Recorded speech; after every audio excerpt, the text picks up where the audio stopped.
We are going to focus on talking about taxes a little bit. So I'm going to give you this website. Bless you.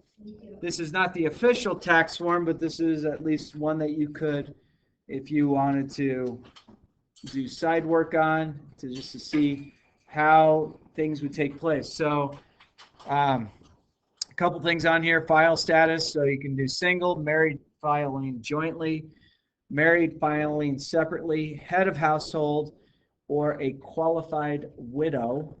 So if you lost a spouse. Young dependents from 0 to 16. That used to be 0 to 18, but it is now changed. Someone changed it for whatever reason. Dependents 17 or older. So if you still had children who are of college age that you're still claiming on your taxes, that's good. Your wages, tips, and other compensations. And I'm going to give you some numbers to put in.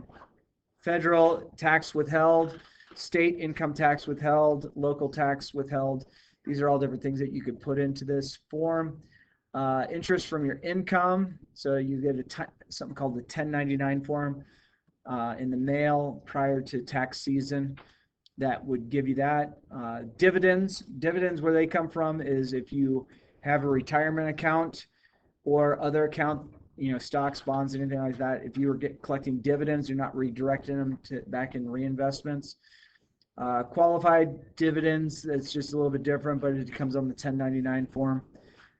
Passive incomes, those can be a lot of things. A lot of math teachers also tutor, so they should be putting in that money there. And I will tell you, a lot of them are not. Short-term capital gain, which means if you were doing sold the stock for more than what you paid it for, you have a capital gain you pay on that. Long-term capital gain might be, you sold a house that you didn't live in for a certain amount of years. Other income, blah, blah, blah. State and local tax rate. And then you have IRA contributions, because this is where your deductions take place. You have a real estate tax. You have mortgage interest. So if you have a mortgage, the interest that they are accruing, you can write off. Obviously, that becomes a larger number at the beginning of your mortgage and a smaller number towards the end of it. Charitable donations. A lot of times, this charitable donation, they will have on the tax form off to the side. You can write off up to a certain amount of money without having anything itemized. If you did collect student loans, you can pay on the interest on that. And then child dependent care expenses, that often falls under a category called an FSA. And an FSA is a way that you can save money. It's similar to an HSA, but an FSA, whatever you don't use by the end of the year, you lose it. So that's why a lot of people will go and buy a whole bunch of healthcare products in December, at the end of the calendar year. And then you have college education expenses, other deductions.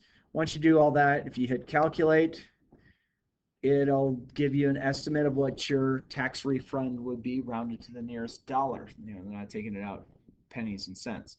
So I'm going to give you a sheet, and I'm saying that you're married and you're filing jointly. One question that comes up often is, why would you, under a status being married, why would you file separately? And there's certain things, and it usually takes place when you have incomes of husband and wife that are significantly large amounts, well into six figures, where you're itemizing, where the wife or the spouse is itemizing differently than you, the other person. So that's different things. Head of household basically would mean that you are the bread maker for the family. The spouse is stay at home raising children or other types of things like that. Obviously, a widow, that's if you lost your spouse, that's falls into it.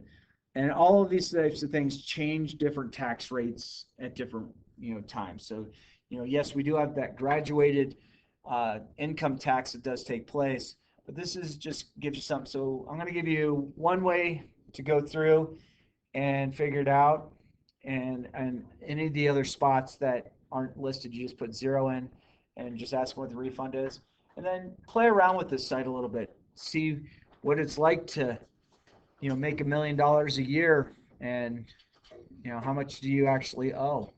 um, so there's just definitely things, and just go from that. So play around with this website. I'll give you this sheet. If you need any help, just let me know. But let me stop recording.